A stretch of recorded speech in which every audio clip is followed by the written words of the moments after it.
I'm fine. I want to make an interview with you on the topic of gratitude. Are you ready?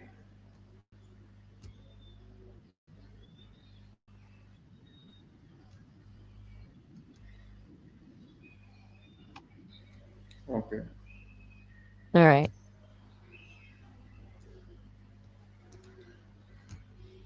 The first question is that what is gratitude and why is it considered important for mental well-being?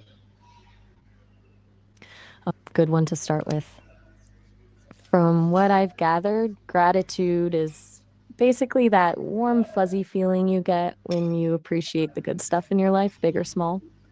It's actively noticing and savoring those things. And why is it good for your head?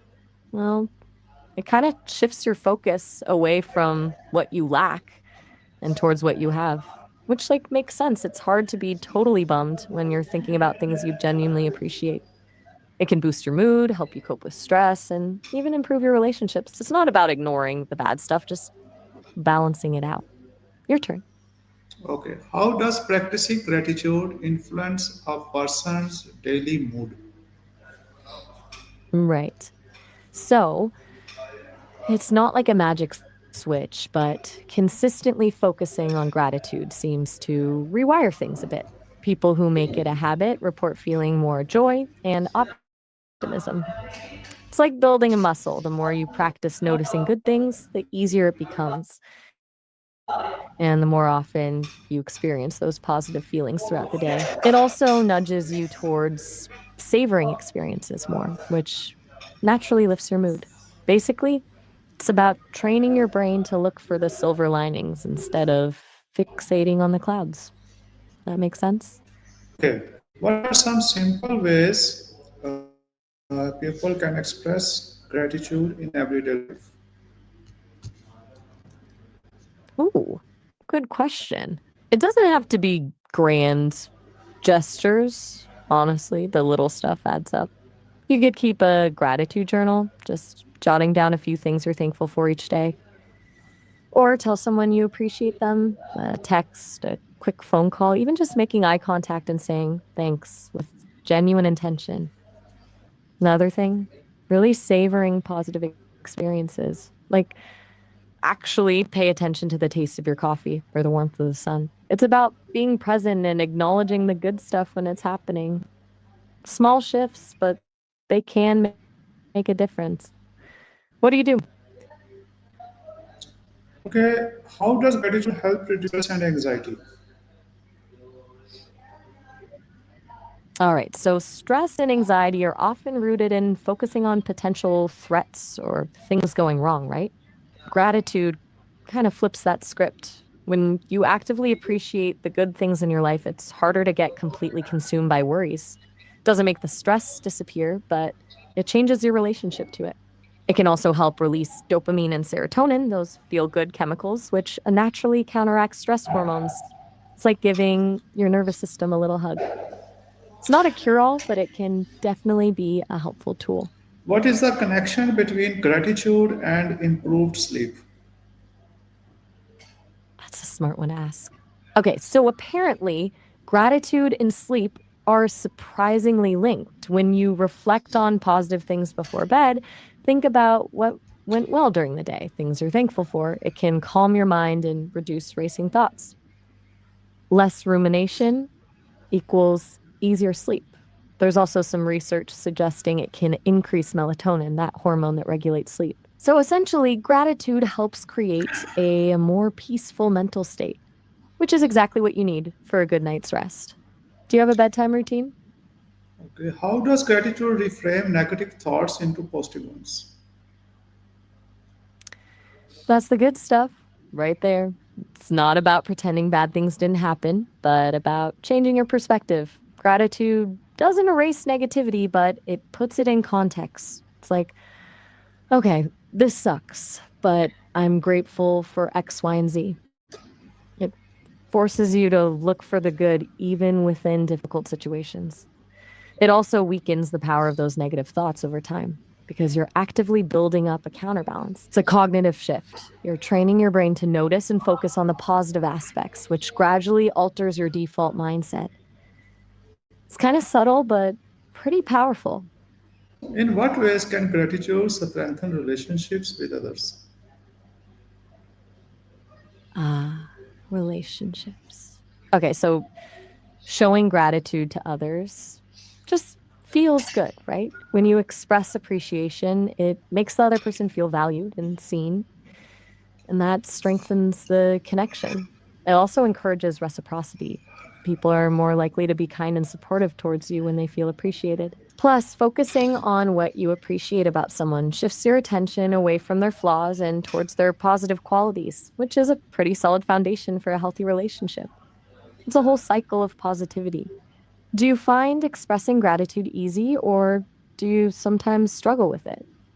Why do psychologists recommend keeping a gratitude journal? Good question.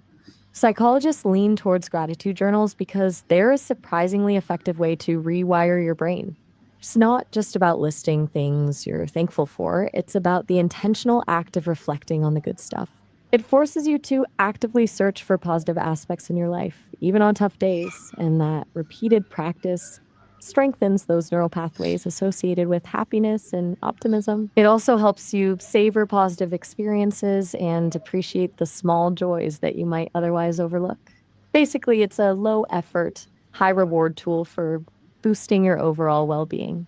It's less about writing a novel and more about regularly training your brain to focus on the good. Have you ever tried keeping one, or is it not your thing?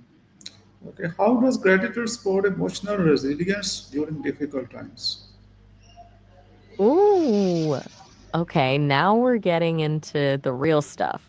Gratitude is a total lifesaver when things get hard. When you're facing a challenge, it's easy to get stuck in a spiral of negativity. Gratitude doesn't magically fix the problem, but it gives you something to hold on to. It reminds you that even in the midst of difficulty, there are still things to be thankful for: support from loved ones, your own strength, simple pleasures. Helps you maintain perspective and prevents you from completely falling apart. Builds What emotional resilience by shifting your focus from what's wrong to what's still right, which allows you to cope more effectively and bounce back from setbacks. Doesn't deny the pain, it just expands your capacity to hold it. okay? Have you had a time where gratitude, What changes whoa, what changes occur in brain activity when a person practices gratitude regularly? ah, okay, you want the science wise stuff? Got it.